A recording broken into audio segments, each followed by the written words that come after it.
बेसनचे लाडू बनवायचे म्हणजे हाताचा व्यायाम. आणि म्हणूनच मी ठरवलं की एक दुसरी पद्धत वापरूया. तर मी एका वेगळ्या पद्धतीने तुम्हाला बेसनचे लाडू कसे बनवायचे ती पद्धत दाखवणार आहे. म्हणजे ते तासनतास आपल्याला पीठ तुपामध्ये भाजायला नको. तर चला ते बेसनचे लाडू बनवायचे कसे आपण पाहूया. हॅलो एव्हरीवन, एमबी रेसिपीज चॅनलमध्ये मी आशा आपणा सर्वांचं मनापासून स्वागत करत आहे. तर ही मी 2 कप इतकी चणा डाळ घेतलेली आहे. 2 कप ही म्हणजे अर्धा किलो चणा डाळ झालेली आहे. तर अगदी दमट कपड्याने, कॉटनच्या दमट कपड्याने ही डाळ आपल्याला स्वच्छ पुसून घ्यायची आहेत. कारण काय असतं, ह्याला पेस्ट्रीसाइड्स लावलेले असतात किंवा पावडर वगैरे लावलेलं असतं. तर ते आपल्या पोटात जाऊ नये म्हणून ते दमट कपड्याने स्वच्छ ही डाळ पुसून घ्यायची आहे. इथे मी डाळ छान पुसून घेतलेली आहे.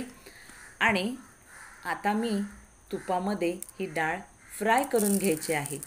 आपण काय करतो, एरवी बेसनचे लाडू बनवण्यासाठी असं पुसून पहिली डाळ भाजून घेतो, मग ती गिरणीत जाऊन दळून आणतो आणि मग ती तुपावर शिजवतो. म्हणजे आपल्याला व्यायाम पण खूप आणि मेहनत पण खूप. इथे मेहनत कमी आणि व्यायाम पण कमी, हाताचा व्यायाम पण कमी. तर मी 1 कप इतकं साजूक तूप इथे घेतलेलं आहे. आणि आता आपल्याला ही डाळ 2 बॅचेसमध्ये ह्याचा कलर चेंज होईपर्यंत लो फ्लेमवर फ्राय करून घ्यायची आहे. इथे पहा, या डाळीचा कलर आता चेंज होत चाललेला आहे. आता इथे तुम्ही अजिबात ही डाळ हाय फ्लेमवर फ्राय करू नका, घाई करू नका.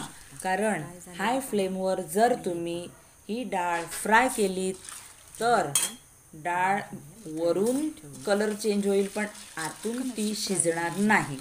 आता तुम्हाला मी मगाशी कलर दाखवला तर कच्च्या डाळीचा कलर कसा होता आणि हा फ्राय केलेल्या लो फ्लेमवर फ्राय केलेल्या डाळीचा कलर कसा आहे तो तुम्ही पाहू शकता. इथे थोडासा मी जास्तच डार्क कलर झालेला आहे. तर मी पटापट ही डाळ या तुपातून काढून घेतली आणि आता दुसरी बॅच मी फ्राय करून घेते. आता दुसरी बॅच मी एवढी डार्क होईपर्यंत फ्राय करून घेणार नाही. लो फ्लेमवर अगदी ही 6 ते 7 मिनटात मस्त फ्राय होईल. तर एवढाच मी याचा कलर ठेवणार आहे. आता ही डाळ मी काढून घेते. मगाचचा कलर बघा, कारण नंतर आपण जरी काढली तुपातून किंवा तेलातून तर त्याची आत ती कुकिंग प्रोसेस चालू असते आणि अजून ती डार्क होण्याची शक्यता आहे. म्हणून आता या स्टेजला सुद्धा मी ही डाळ काढून घेते आणि मग ती डार्क झालेली डाळ आणि ही डाळ म्हणजे आपल्याला ती मिक्स करून त्याची चव आपल्याला जशीच्या तशी मिळेल. तर इथे मी तीसुद्धा डाळ काढून घेतलेली आहे. आणि आता या दोन्ही डाळी मी चांगल्या मिक्स करून घेत आहे. आणि हे आपल्याला एक 2 ते 3 तासासाठी असंच या स्ट्रेनरवर तूप निथळवण्यासाठी ठेवून द्यायचं आहे. सगळं तूप आपल्याला या डाळीतून निथळून घ्यायचं आहे. आणि तोपर्यंत ही डाळ थंडही होईल म्हणजे आपल्याला हे ग्राइंड करण्यासाठी बरं पडेल. तर मी मिक्स करून ही घेतलेली आहे. आता ही बाजूला ठेवते आहे.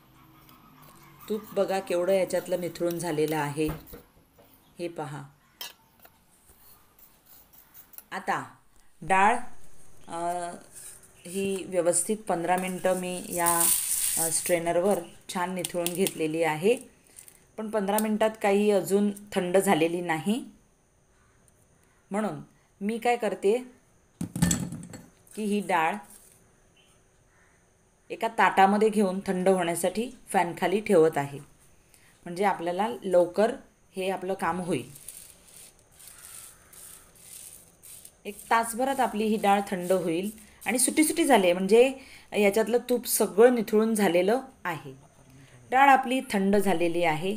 चला आता आपण ही डाळ वाटून घेऊया आणि ह्याचं मस्त असं रवाळ पीठ बनवून घेऊया.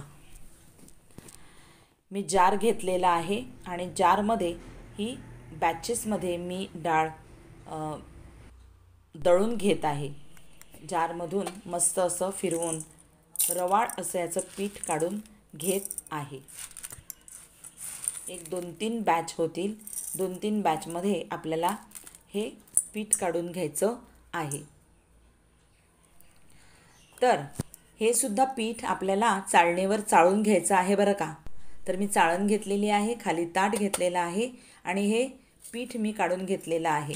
म्हणजे ही चाळण माझी मैद्याची चाळण नाही, ही रवाळ पिठाची चाळण आहे. तर आता आपण ही चाळून घेऊया आणि जे खूप असं जाडसर होईल, जाडसर राहील ते आपल्याला पुन्हा एकदा मिक्सरच्या जारमध्ये फिरवून आणि सगळी डाळ मी अशाच प्रकारे करून याची पावडर बनवून घेतलेली आहे. म्हणजे रवाळ असं पीठ, खूप जास्त पावडर नाही केलेलं आहे किंवा खूप एकदम बारीक पीठ नाही केलेलं आहे. थोडंसं आपल्याला हे रवाळ ठेवावं लागतं कारण बेसनचे लाडू हे थोडेसे रवाळ पिठाचेच असतात. तर आता हे मी एवढं फेकून देते. ह्या ताटातून मी एका मोठ्या ताटात हे पीठ ट्रान्सफर करून घेत आहे.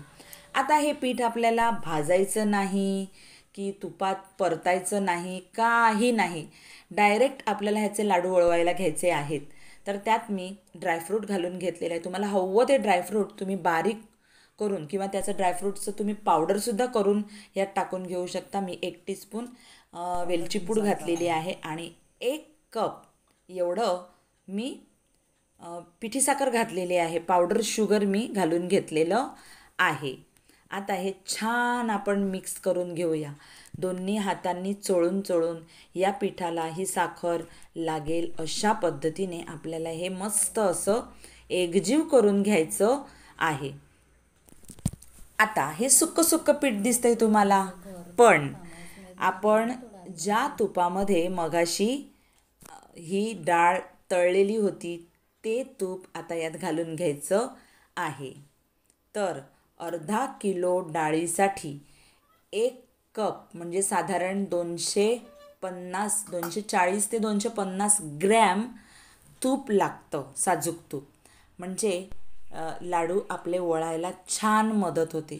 यात तुम्ही अजिबात दुधाचा वापर करू नका.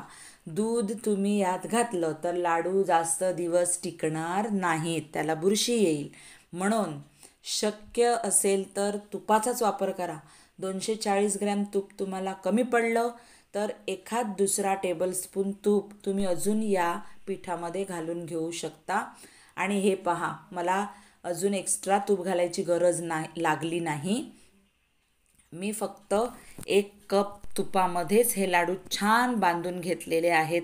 अतिशय रवाळ आणि म्हणजे खायला एकदम एकदम सॉफ्ट आणि टाळ्याला चिटकत पण नाहीत, अगदी कुठे चिटकत पण नाही. छान असे लाडू आपले तयार झालेले आहेत. आणि ही माझी रेसिपी तुम्हाला आवडली असेल तर मात्र माझ्या या रेसिपीला लाईक करा, शेअर करा, कमेंट करा, सबस्क्राईब करा आणि मग आपण भेटूया पुढच्या व्हिडिओत. तोपर्यंत बाय बाय.